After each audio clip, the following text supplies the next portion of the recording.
Y'all want to know a schedule of red light, exfoliation, microneedling? All right, I can do that for you. Let me tell you this. I don't run on a schedule with my skincare. I'm a mom, so I'm very much about schedules. My skincare, it's all about listening to how my skin feels. That's why I was never good at skin cycling. Number one, I would forget where I left off. And number two, if my skin didn't feel like being exfoliated that day or night, I wouldn't do it. I use red light therapy every single day, especially on my neck and my chest. On my face, maybe 2 to 3 times a week, but on my neck and my chest, I use my mask every single morning before my skincare, and I will use it for 30 minutes.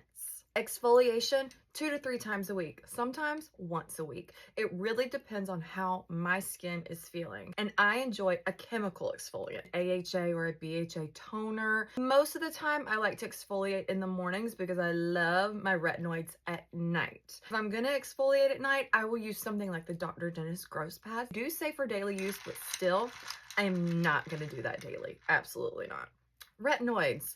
I use a retinoid almost every night. I used to use tretinoin. I'm now up to tazarotene, which is a much higher level. I've been doing it for a really long time, so my skin adapted very well to tazarotene. My skin does not get irritated. It's just very much used to it.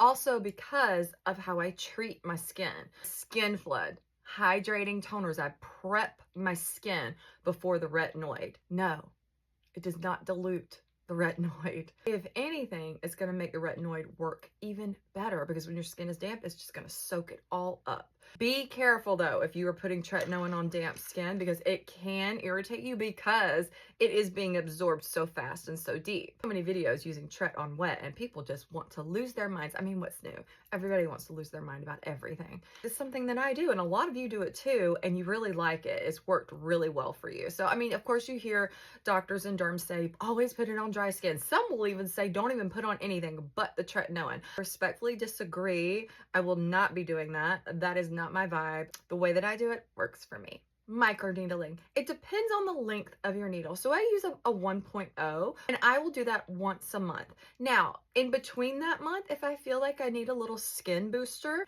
I will drop my needle down to a 75, something to really kind of go easily across the skin just to help my skincare be pushed in. Everything to my face, my neck, my chest, and my hands. Dermaplaning. That is really just if I look in my mirror and I'm like, whoa, what's the peach fuzz up to? Or if I notice that my skincare is pilling because my skincare does not pill. When that starts to happen, I'm like, okay, it's time to dermaplane. So instead of following by the book rules, it's about learning what your skin likes, wants, and needs. That's why I'm all about do what makes you happy, listen to your skin. I'm never rigid about you have to do this. The only thing I'm rigid about is sunscreen. I don't care if it's mineral or chemical. I just want you to protect your skin. What I will say about scheduling your skincare is schedule 10 minutes in the morning, 10 minutes at night. That is made just for you. Of course, you can cut that down to whatever makes it easier for you to get out the door. But when you do have that time to yourself, that's when you really need to get in your zone. Turn on the music if you want it.